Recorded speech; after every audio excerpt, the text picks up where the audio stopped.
மனித பிறப்பு தற்செயலானது என்று நினைத்தால் அது சரியல்ல என்று அறிஞர்கள் கூறுகிறார்கள்.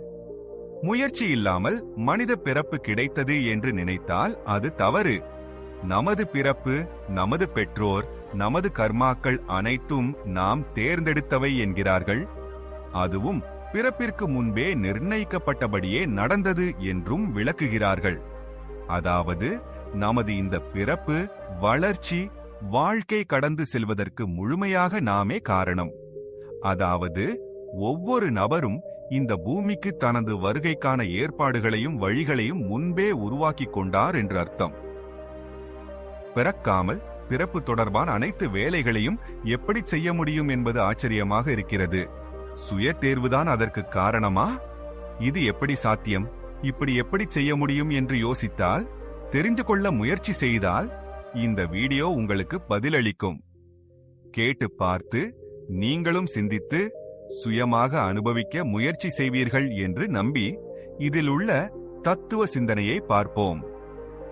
மறுபிறப்பு தொடர்பான முடிவு முந்தைய பிறப்பில் எப்படி எடுக்கப்படுகிறது என்பதை வேத உபநிடதங்கள், பௌத்த இலக்கியங்கள், சூஃபி தத்துவம் மற்றும் பல தத்துவஞான ஆன்மீக நூல்களில் மறைமுகமாகவும் தெளிவாகவும் விளக்கப்பட்டுள்ளதாக ஆய்வாளர்கள் தெரிவிக்கின்றனர். இத்தகைய விஷயங்களை பொதுமக்கள் எளிதில் புரிந்து கொள்ளும் மொழியில், எளிதாக புரிந்து கொள்ளும் வகையில் விளக்குவதற்காகவே சாதுக்கள் பல வடிவங்களில் பிறந்தார்கள் என்பதை நாம் கவனிக்க வேண்டும். வேமநாத், துளசிதாஸ், கபீர், சூரதாஸ், அப்துல் ரஹீம், துக்காராம், நாம்தேவ் சைதன்ய மகாபிரபு போன்ற சாது மகாத்மாக்கள் தங்கள் போதனைகளில் பக்தி தத்துவ ஞான வைராக்கியங்களை அவ்வளவு இனிமையாகவும் இளநீர் போல தெளிவாகவும் விளக்கினார்கள். பல வடிவங்களாகவோ அல்லது குணங்களாகவோ தோன்றும் ஒருவரே, அந்த ஒருவரே வெவ்வேறு குணங்களாக தோன்றும் தத்துவத்தை நீங்கள் இப்போது தெரிந்து கொள்ளப் போகிறீர்கள். நமக்கு ஒரு பழமொழி உண்டு, ஏகம் சத் விப்ராஹ பகுதா வதந்தி என்று. அதாவது ஒரே உண்மையை அறிஞர்கள் பல வழிகளில் காண்கிறார்கள் என்று பொருள். அந்த ஒருமையில் உள்ள பன்முகத்தன்மையை புரிந்து கொள்ள முடிந்தால் வாழைப்பழம் உரிப்பது போல் எளிதாக உங்கள் வாழ்க்கை உங்களுக்கே தெளிவாகும் என்று சிந்தனையாளர்கள் கூறுகிறார்கள்.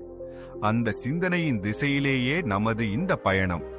ஆனால் இந்த பயணம் நமக்காக நாம் இப்பொழுது தேர்ந்தெடுத்தது அல்ல என்பது அடிப்படை விஷயம்.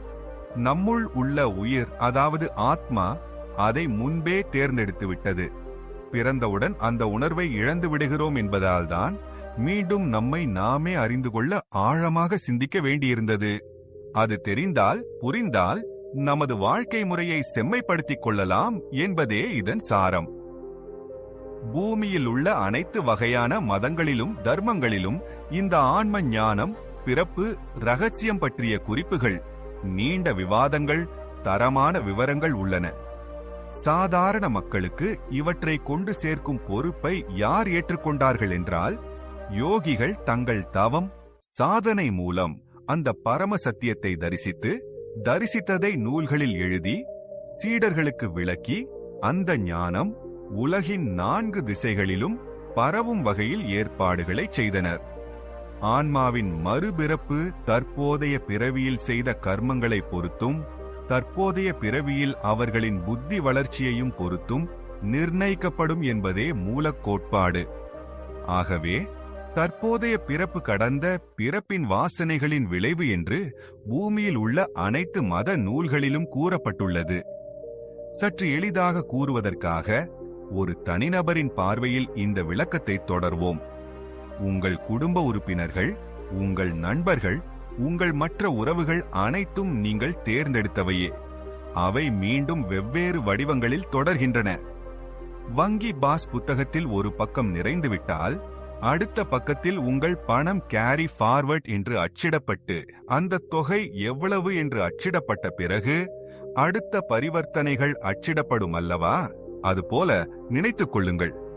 அதாவது மாத சம்பளத்தில் சேர்க்கப்பட்டவை, நீங்கள் டெபாசிட் செய்தவை, திரும்பச் செலுத்தப்பட்டவை, வட்டியாக வந்தவை, சேவை கட்டணமாக கழிக்கப்பட்டவை அனைத்தும் தொடர்ந்து கொண்டே இருக்கும்.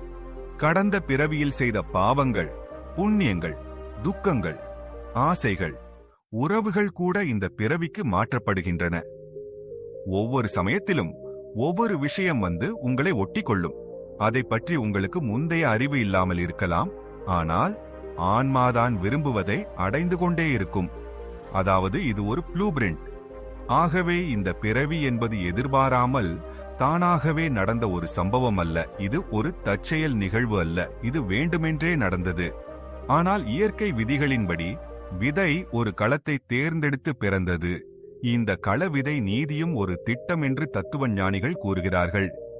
இதையும் ஒரு வார்த்தையில் சொல்ல வேண்டுமானால், ஆண் பெண் சேர்க்கையால் உயிர் தோன்றுவது ஒரு முன்கூட்டிய திட்டம். அப்படியானால் இப்போது இங்கு வருவதற்கு முன் நீங்கள் எங்கே இருந்தீர்கள்? அதற்கு முன் வேறு எங்கே இருந்தீர்கள்? அதற்கு முன் வேறு எங்காவது இருந்தீர்களா? உண்மையில் பூமியில் பிறப்பதற்கு முன் உங்கள் இருப்பு என்ன? இது எப்போதாவது ஒரு சிந்தனையாக இருந்ததா?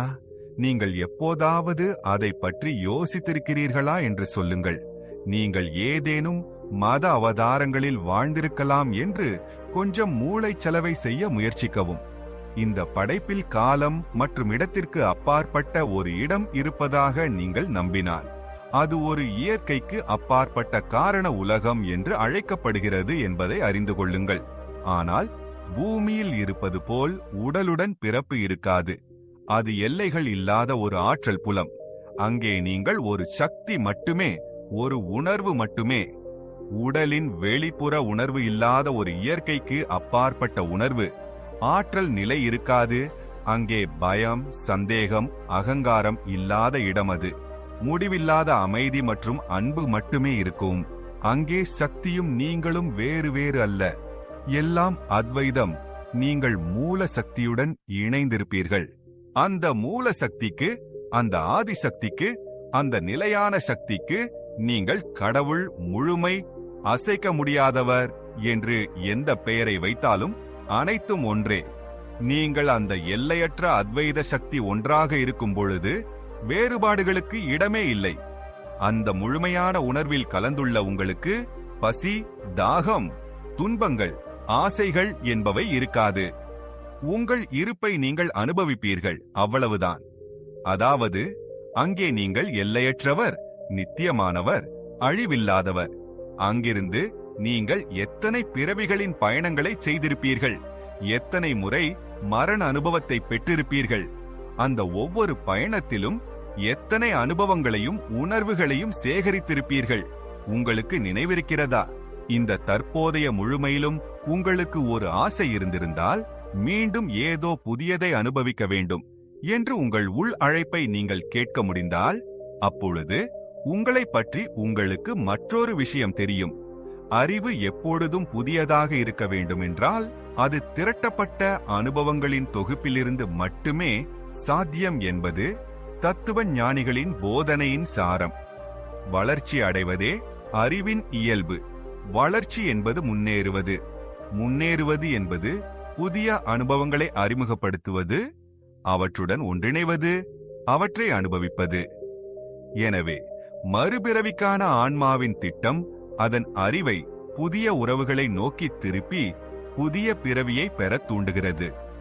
புதிய பயணத்தை தொடங்குவதற்கு முன்பே முந்தைய பிறவியின் கணக்குகளை சரிபார்க்கிறது. அந்த கணக்குகளின் பதிவுகளில் கடந்த காலத்தின் குறைபாடுகளை நினைவு கூர்ந்து அடுத்த பிறவியில் அவற்றை சரி செய்வதற்கான வாய்ப்புகளின் தன்மையை சரிபார்க்க தேவையான சிந்தனையை செய்கிறது. இவ்வாறு இந்த பிரபஞ்சத்தில் அந்த ஆன்மாவின் பயணத்திற்கான திட்டம் தயாராகிறது. இவ்வளவு அமைதியான அந்த தெய்வீக உலகத்தை விட்டுவிட்டு மீண்டும் பிறக்க ஆத்மா விரும்புவதற்கு பின்னால் உள்ள காரணம் என்னவென்று சொல்ல முடியுமா? ஏனென்றால் எந்த குறைபாடும், எந்த கவலையும், எந்த ஆசையும் இல்லாத எல்லையற்ற அமைதி எப்போதும் இருக்கும் பரமதாமத்திலிருந்து விலகி இந்த அமைதியற்ற உலகத்திற்கு வருவது ஏன் என்று கேட்பீர்கள். அதுதான் நாம் ஏற்கனவே பேசிய உள்ளுணர்வு அழைப்பு. உள்ளுக்குள் ஏற்பட்ட உணர்வு பிரவாகம் விரும்பிய புதிய அனுபவ வளர்ச்சி பாதைகளில் பயணித்து புதிய அனுபவங்களை சேகரிப்பதற்காகவே. அனுபவத்தின் புதிய வடிவங்களே ஆத்ம உணர்வு விரிவடையும் இடம். வெறும் அமைதியில் வாழ்வதில் வளர்ச்சி இருக்காது. புதிய சவால்கள் ஆத்மாவின் உள்ளுணர்வு உணர்வை மேலும் வளர்க்கும்.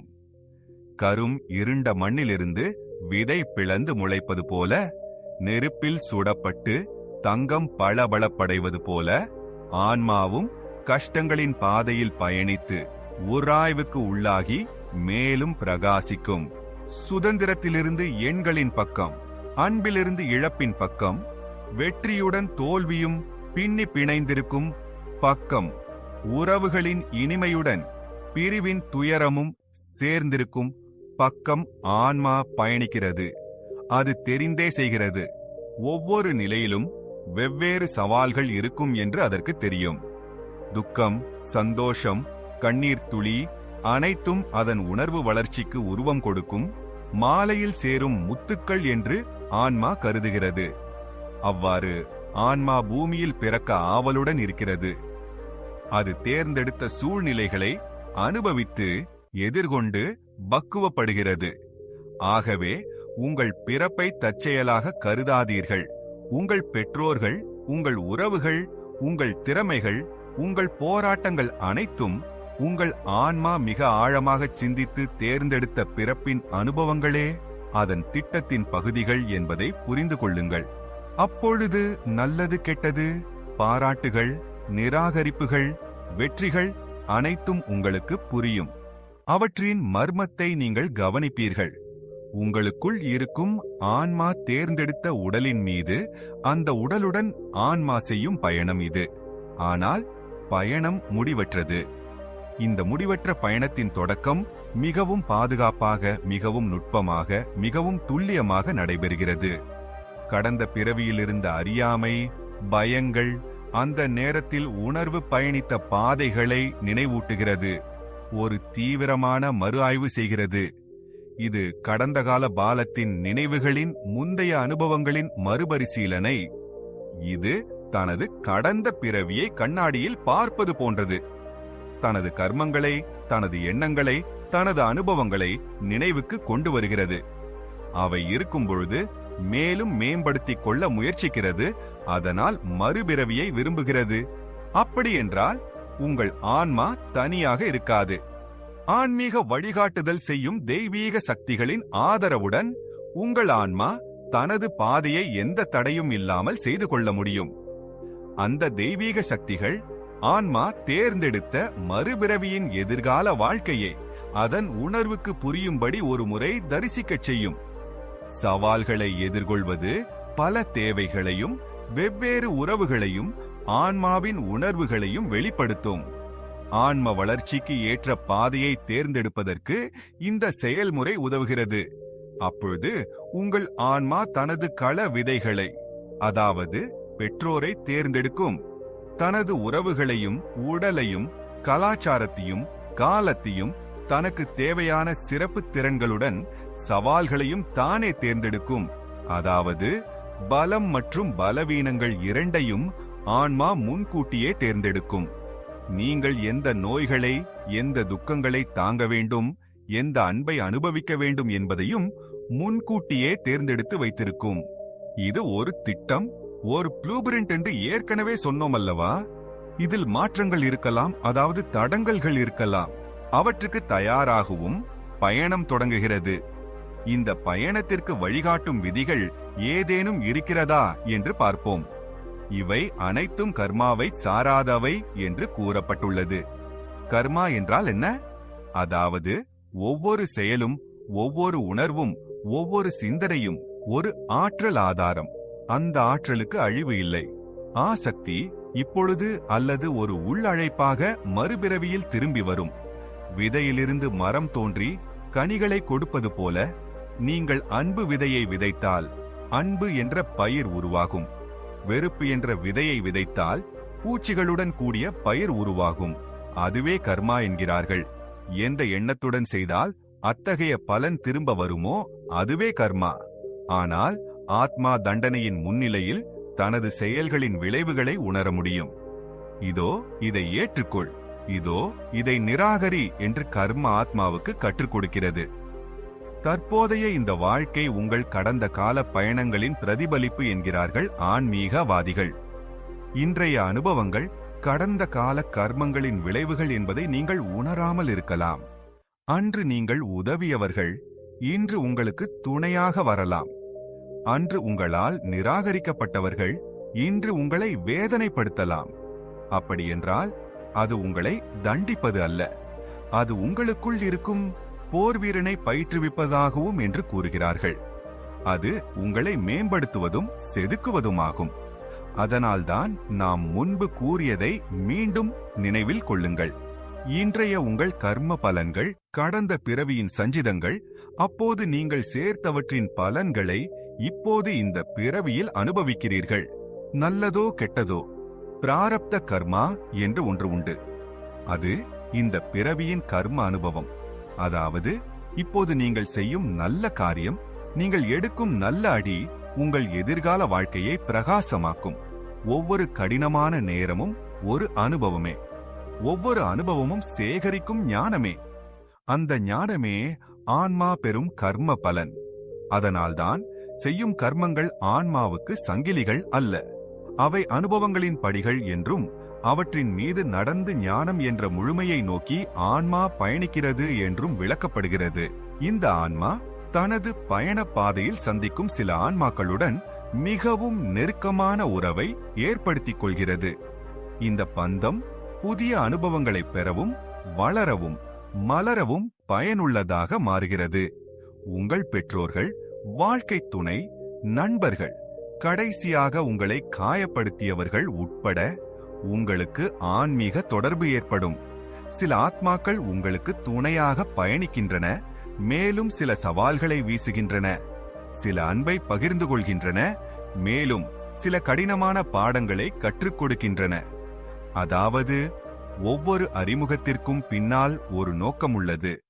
உங்களின் திறன், உங்களின் பொறுமை, உங்களின் படிக்கும் சக்தி, உங்களின் விவேகம், நீங்கள் செய்யும் விவேகம், நீங்கள் காட்டும் அன்பு, இவை அனைத்தும் உங்களின் சக்தியை உங்களுக்கு உணர்த்தும் சந்தர்ப்பங்களை உருவாக்கும் என்பதை அறிந்து கொள்ளுங்கள். இப்பதான் சொன்னோம், உங்களின் ஆத்மா தனியாக பயணம் செய்யவில்லை. உங்களின் ஆத்மா முன்பே தேர்ந்தெடுத்தபடி உருவான உறவுகளின் ஆத்மாக்களின் குழுவுடன் சேர்ந்து உங்களின் ஆத்ம யாத்திரையும் தொடரும். இது போன்ற ஆன்ம குழுக்கள் பல பிறவிகள் வரை ஒன்றாக பயணிக்கின்றன. ஆனால் அவற்றின் வடிவங்களும் நிலைகளும் மாறலாம். ஒரு முறை அம்மாவாகவும், இன்னொரு முறை அப்பாவாகவும், மற்றொரு முறை நண்பனாகவும், வேறு ஒரு முறை உங்களுக்கு எதிரியாகவும் அந்த ஆன்மாக்களின் பாத்திரங்கள் மாறிக்கொண்டே இருக்கும். ஒவ்வொரு பாத்திரமும் அதன் இயல்புடனேயே செயல்பட்டு உங்கள் ஆன்மாவுக்கு அனுபவங்களை கற்றுக் கொடுக்கும். அதனால்தான் நீங்கள் பௌதிக வடிவில் யாரையாவது சந்திக்கும் பொழுது பரஸ்பரம் ஏதோ ஒரு தொடர்பு, பந்தம் இருப்பது போல் நமக்கு தோன்றும். வார்த்தைகளால் சொல்ல முடியாத அந்த பந்தம் உங்கள் ஆன்மாவுக்கு உரியது. உங்கள் ஆன்ம பயணம் தொடங்கிய போது துணையாக வந்த ஆன்மாக்களின் குழுவுக்கு உரியது. உடல் ரீதியான தூரங்கள் இந்த உலகில் இயல்பானவை. ஆனால் உங்கள் ஆன்மாவின் பிணைப்பு எப்போதும் ஒன்றாகவே இருக்கும். உங்கள் ஆன்மீக பயணத்தில் இந்த பிணைப்புகளும் இணைப்புகளும் பிரிக்க முடியாத பகுதிகள். இவை மிகவும் புனிதமானவை கூட. அத்தகைய புனிதமான ஆன்மாக்களின் வழிகாட்டுதல் கிடைப்பது உங்கள் ஆன்ம விழிப்புணர்வுக்கு உதவும் ஒரு விஷயம். வழிகாட்டும் ஆன்மாக்களின் சக்தி தெய்வீகமானது. உங்கள் ஆன்மாவுக்கு சரியான பாதையை காட்டுவதே அவற்றின் முதன்மையான கடமை. உங்கள் பலங்களையும் பலவீனங்களையும் உங்களுக்கு புரிய வைப்பது அவற்றின் கடமை. உங்களுக்கு எதிர்படவிருக்கும் சோதனைகளையும் உங்கள் வாய்ப்புகளையும் புரிந்து கொண்டு உங்களுக்கு புரியும்படி செய்யும். உங்கள் புதிய பயணங்கள் உங்களுடன் பயணிக்கும். உங்கள் எண்ணங்களில் ஒரு பகுதியாக மாறும். கடந்த பிறவியின் பயண அனுபவங்களை உங்களுக்கு நினைவூட்டிக் கொண்டே இருக்கும். முழுமையடையாமல் நின்று போன கடந்த பிறவி கர்மங்களின் மறுபிறவி தோஷத்திலிருந்து காப்பாற்றுவதற்கு தகுந்த ஆலோசனைகளை வழங்கிக் கொண்டே இருக்கும். இங்கே கவனியுங்கள், அந்த ஆத்மாக்கள் அனைத்தும் உங்களுக்கு சரியான வழிகாட்டுதலை செய்வதற்காகவே முயற்சித்துக் கொண்டிருக்கும். உங்களை பலப்படுத்துவதற்கே தவிர நிந்தித்து தண்டிப்பது அவற்றின் வேலை அல்ல. உங்கள் ஆன்ம விழிப்புணர்வு வளர்ச்சிக்காக நீங்கள் தேர்ந்தெடுத்த மறுபிறவிகளுக்கு உங்களுக்கு உதவி ஒத்துழைப்புகள் இருப்பதற்காகவே உங்களுடன் வந்த உங்கள் உறவுகளின் ஆத்மாக்கள் அவை. ஆகவே சிந்தனை உங்களுடையது, செயல் உங்களுடையது, எந்த முடிவும் உங்களுடையது. பூமியில் உடல் எடுத்த உங்களுக்கு உங்கள் ஆன்மீக உலகத்தில் உள்ள ஆத்மாக்கள் நேரடியாக தெரியாது. ஆனால் உங்கள் ஆத்மாவுக்கு மிக அருகில் இருக்கும். நேரம் மற்றும் சூழ்நிலைக்கு ஏற்ப சிக்னல்களை கொடுக்கும். கனவில் தோன்றும் எதிர்பாராத சம்பவங்கள் மூலம் உங்கள் சூழ்நிலையின் தூய்மையை தூண்டி விழிப்படையச் செய்யும். வாழ்க்கை பயணத்தில் விரக்தி, அலட்சியம், சோர்வு ஆகியவற்றால் பாதிக்கப்பட்டிருக்கும் போது நீங்கள் தனிமையானவர் அல்ல என்றும், உங்கள் ஆன்மீக தொடர்புகள் மற்றும் ஆத்மாக்கள் ஆதரவுடன் உதவ தயாராக இருக்கும் என்றும் நினைவில் கொள்ளுங்கள். அவற்றின் சிக்னல்களை பெற்று புரிந்து கொள்ள நீங்கள் தயாராக இருக்க வேண்டும். ஆனால் நீங்கள் உங்கள் மனதின் பேச்சை கேட்க வேண்டும். உங்கள் உள் உணர்வுகளை புரிந்து கொள்ள வேண்டும். உங்கள் சிந்தனை அலைகளை அவற்றுடன் இணைக்க வேண்டும். அந்த தெய்வீக ஆத்மாக்களின் இருப்பை நீங்கள் உள்வாங்கிக் கொள்ள வேண்டும். இங்கு நான் உங்களுக்கு மற்றொரு விஷயத்தை சொல்ல வேண்டும். உங்கள் ஆன்மா ஒரு திட்டத்துடன் மறுபிறவி எடுத்தது என்பது எவ்வளவு உண்மையோ, அதேபோல இந்த பௌதிக வடிவத்தில் நீங்கள் உங்கள் ஆன்மா சொன்னபடியே கண்டிப்பாக நடக்க வேண்டும். இது போன்ற கடுமையான விதிமுறைகள் இல்லை என்பது உண்மைதான். அதாவது நீங்கள் சுதந்திரமானவர்கள். உங்கள் பயண பாதையை நீங்கள் சுதந்திரமாக தேர்ந்தெடுக்கலாம். கஷ்டங்களில் இருந்து ஓடிவிட வேண்டுமா அல்லது அவற்றை எதிர்கொண்டு கற்றுக்கொள்ள வேண்டுமா என்பது உங்கள் கைகளில்தான் உள்ளது. உங்கள் கர்மாவை நீங்கள் எப்படி வரையறுக்க விரும்புகிறீர்களோ அப்படியே பின்பற்றுவதில் உங்களுக்கு முழு சுதந்திரம் உள்ளது. அது அன்பு வழியா அல்லது வெறுப்பு வழியா என்பது முழுவதும் உங்கள் விருப்பம். எனவே உங்கள் எதிர்காலம், உங்கள் ஜாதக பத்திரம், உங்கள் முழு வாழ்க்கையை பற்றி முழுமையான விளக்கம் அளிக்க முடியாது. உங்களுடையது. விருப்பங்களை நீங்கள் சரிபார்க்கலாம். பார்த்தீர்களா? இது உங்கள் ஆன்மா விளையாடும் விளையாட்டு. பிறக்க திட்டமிட்டது. மீண்டும் உங்கள் சொந்த விருப்பங்களை பின்பற்றச் சொல்கிறது. அதாவது கல்லில் செதுக்கப்பட்ட எழுத்துக்களைப் போலல்லாமல் நீர் ஓட்டம் போல உங்கள் எண்ணங்களையும் உணர்வுகளையும் உங்கள் செயல்கள் மூலம் தீர்மானிக்கலாம். வாழ்க்கையின் ஒவ்வொரு திருப்பத்திலும் நீங்கள் விரும்பியபடி செய்த செயல்களின் பலன்களை நீங்கள் பெறுகிறீர்கள். அது என்ன? ஆன்மா முன்பே அனைத்து ப்ளூ பிரிண்டையும் போட்டுவிட்டு பிறந்தது அல்லவா? அப்படி இருந்தும் நமக்கு சுதந்திரம் இருக்கிறதா என்று கேட்கிறீர்களா? இருக்கிறது.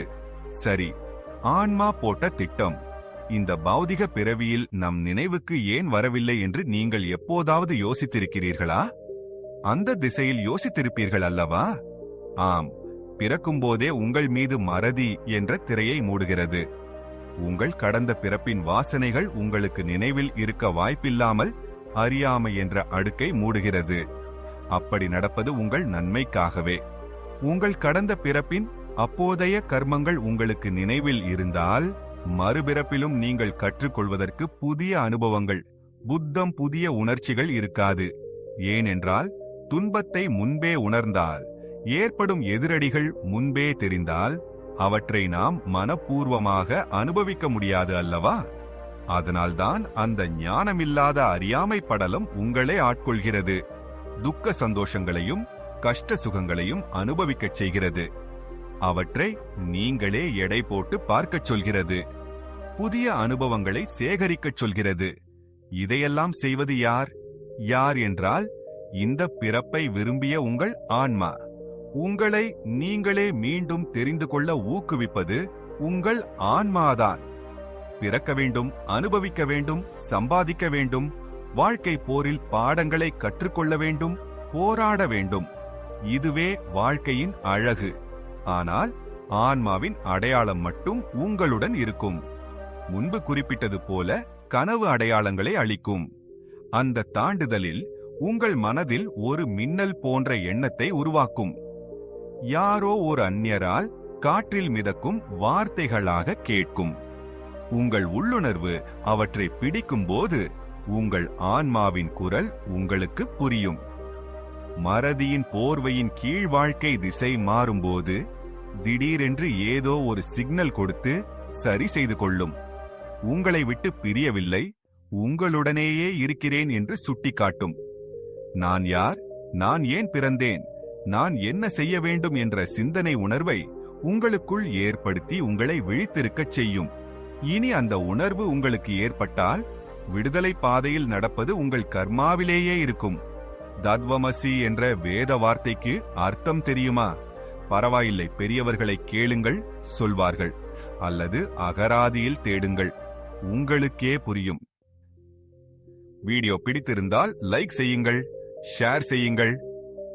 இதுவரை நமது சேனலை சப்ஸ்கிரைப் செய்யவில்லை என்றால் இப்போதே சப்ஸ்கிரைப் செய்துவிட்டு அருகில் உள்ள பெல் ஐகானை கிளிக் செய்யுங்கள். அடுத்த வீடியோவில் மீண்டும் சந்திப்போம். பார்த்ததற்கு நன்றி.